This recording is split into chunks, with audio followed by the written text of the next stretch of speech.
Election വരുമ്പോൾ ഉദ്ഘാടനം ചെയ്യാൻ വെച്ചിരിക്കുകയാണ്. ഇനിയിപ്പോൾ തദ്ദേശ സ്വയംഭരണ സ്ഥാപനത്തിൻ്റെ ഇലക്ഷൻ വരും, അപ്പോഴും ഉദ്ഘാടനം ചെയ്യാമെന്ന് പറഞ്ഞ് ഇങ്ങനെ നീട്ടി വെച്ചിരിക്കുകയാണ് എന്നാണ് എനിക്ക് പ്രതീക്ഷിച്ചു തോന്നുന്നത്. കാര്യം ഇതെല്ലാം ഒരു പ്രഹസനം മാത്രമായി മാറുകയാണ്, അല്ലാതെ ജനങ്ങൾക്ക് ഉപകാരപ്രദമായ രീതിയിലോട്ട് അതിനെ മാറ്റാനുള്ള ശ്രമം നഗരസഭയുടെ ഭാഗത്തുനിന്ന് ഇല്ല എന്ന് പറയുന്നത്. ടൗൺ ഹാളിൻ്റെ അവസ്ഥയെന്ന് പറയുന്നത് അതൊരു തീരാശാപമായിട്ട് കിടക്കുക. ഇത് ഒരു കാരണവശാലും മുമ്പോട്ട് ഇനി ഇതിന് വല്ല കമ്മീഷൻ പ്രമാണിച്ചാണെന്ന് അറിയാമ്പോൾ ഇതിങ്ങനെ മെയിൻ്റനൻസ് വർഷം തോറും നീണ്ടുകൊണ്ടിരിക്കുന്നത്. കാരണം എല്ലാ വർഷവും 40 ലക്ഷം 50 ലക്ഷം 60 ലക്ഷം അവിടെ മെയിൻ്റനൻസ് വെക്കുന്നുണ്ട്. പക്ഷേ അവിടെ എന്ത് മെയിൻ്റനൻസ് ചെയ്യണമെന്നുള്ള കാര്യം നമുക്കറിയത്തില്ല.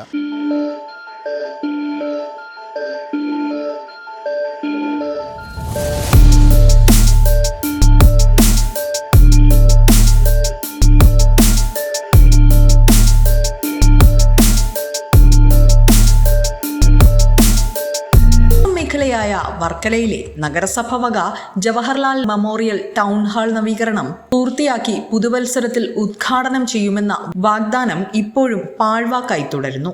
വർക്കല റെയിൽവേ സ്റ്റേഷൻ റോഡിൽ നഗരസഭ ആസ്ഥാനത്തോട് ചേർന്ന് നിലകൊള്ളുന്ന അരനൂറ്റാണ്ട് പഴക്കമുള്ള ഓഡിറ്റോറിയവും മിനി ഹാളും ഉൾപ്പെട്ട കെട്ടിട നവീകരണം അവസാന ഘട്ടത്തിലെന്ന് പറയുന്നുണ്ടെങ്കിലും ഉദ്ഘാടനത്തിന് ഇനിയും തീയതി പോലും നിശ്ചയിച്ചിട്ടില്ല. കഴിഞ്ഞ കേരളപ്പിറവി ദിനത്തിൽ ഉദ്ഘാടനം ചെയ്യുമെന്നായിരുന്നു ആദ്യ സൂചന. പിന്നീട് 2025 പുതുവർഷത്തിലാകുമെന്നായി. പുതുവത്സരം പിറന്ന 2 മാസങ്ങൾ പിന്നിടാറായി നിൽക്കുമ്പോഴും ഇതുവരെ ജോലികൾ തുടരുന്നുവെന്ന അറിയിപ്പ് മാത്രമാണ് ലഭ്യമാകുന്നത്. കോടികൾ ചെലവഴിച്ചാണ് ഇപ്പോൾ നവീകരണം പൂർത്തിയാക്കുമെന്ന് പറഞ്ഞാൽ ഏതാണ്ട് 6 വർഷം തയ്യാറായി. ഇപ്പോഴും അതിൻ്റെ ഉദ്ഘാടനം കഴിഞ്ഞിട്ടില്ല. വീണ്ടും ഇങ്ങനെ കഴിഞ്ഞ 1 വർഷം മുമ്പ് ഉദ്ഘാടനം നടക്കുമെന്നുള്ളൊരു പ്രതീക്ഷയിൽ പറഞ്ഞിരുന്നെങ്കിലും ഇപ്പോഴും വീണ്ടും അനന്തമായി നീണ്ടു പോകുന്ന ഒരവസ്ഥയിലാണ്. കാരണം അതിൻ്റെ പണി ഇപ്പോഴും നീണ്ടുപോവാണ്. ആ പഴയ പരാധീനതകൾ തന്നെ ഇപ്പോഴും ഉണ്ട്. കാര്യം പാർക്കിങ്ങിൻ്റെ സൗകര്യക്കുറവും മറ്റ് ഇതാണ് ഡൈനിങ് ഹാള്, ഇങ്ങനെയുള്ള ഡൈനിങ് ഹാളിൻ്റെ അപര്യാപ്തത, അങ്ങനെയൊക്കെയുള്ള നിരവധി പ്രശ്നങ്ങൾ ഇപ്പോഴും ഉണ്ട്. പക്ഷേ എന്നാലും നമുക്കൊരു പ്രതീക്ഷ എന്ന് പറഞ്ഞാൽ ചെറിയ ചെറിയ പരിപാടികളൊക്കെ നടത്താമെന്നുണ്ട്. ഇത്രയും കോടികൾ ചിലവാക്കുന്നെങ്കിലും ചെറിയ ചെറിയ പരിപാടിയെങ്കിലും നടന്നു പോകും എന്നുള്ളൊരു പ്രതീക്ഷ ഇപ്പോഴും ഉണ്ട്. പക്ഷേ പ്രതിപക്ഷത്ത് ഇരുന്നു കൊണ്ട് ശക്തമായിട്ട് ഈ ഒരു പ്രോജക്റ്റ് തന്നെ നമുക്ക് അബദ്ധമാണ് എന്ന് തുടക്കം മുതൽ ബാധിച്ചു തുടങ്ങുന്ന ഒരു വ്യക്തിയാണ് ഞാനും.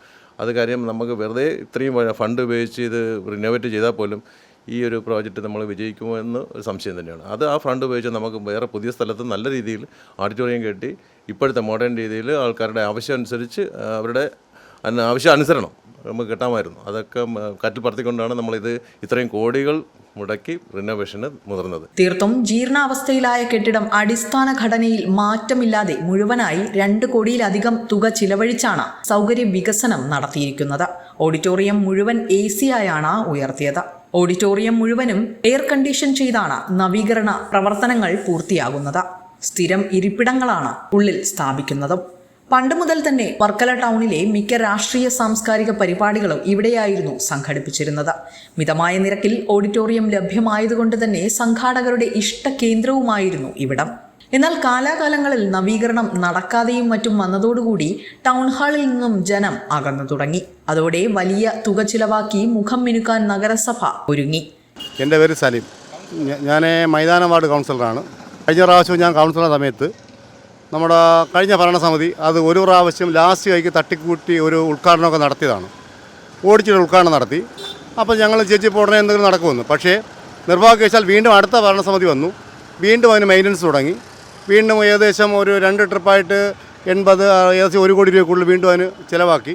ഈ ഭരണസമിതിയിലും ഇത് ഉദ്ഘാടനം നടക്കാൻ സാധ്യതയില്ല. കാരണം ഒരു സൈഡിൽ നിന്ന് ഇവർ ചെറുതായിട്ട് കൊണ്ടുവരും, മറു സൈഡിൽ നിന്ന് വീണ്ടും പൊളിഞ്ഞുകൊണ്ടിരിക്കുകയാണ്. ഒരു ഉത്തരവാദിത്ത കുറവാണ്. കാരണം പ്രത്യേകിച്ച് എഞ്ചിനീയർമാരായാലും ഭരണസമിതി ആയാലും അതിൻ്റെ ഉത്തരവാദിത്വം ഞാനടക്കാനും പങ്കുണ്ട്. പക്ഷേ നമുക്കൊന്നും ചെയ്യാൻ പറ്റില്ല. കാരണം നമ്മുടെ ഭരണസമിതിക്കൊരു ലിമിറ്റുണ്ട്. പക്ഷേ ഇവരെന്ന് പറഞ്ഞാൽ അങ്ങനെ ചില രാഷ്ട്രീയവൽക്കരണം നടക്കുന്നുണ്ട്. ഇനിയിപ്പോൾ വീണ്ടും 26-25 ലക്ഷം ഉണ്ടെങ്കിലേ പറ്റത്തുള്ളൂ എന്ന് പറയുന്നു. പക്ഷേ എനിക്ക് തോന്നുന്നില്ല അത് നടക്കുമെന്നുള്ള കാര്യം. അതുകൊണ്ട് വളരെ ഒരു ദയനീയ അവസ്ഥയാണ്.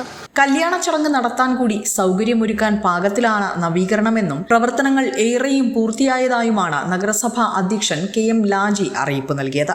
മിനി ഹാളിലെ പണി കൂടി പൂർത്തിയാകുന്ന മുറയ്ക്ക് ഉടൻ തുറക്കാനുള്ള ശ്രമമാണെന്നും അധ്യക്ഷൻ പറയുകയുണ്ടായി. വിസ്മയ ന്യൂസ്, വർക്കല.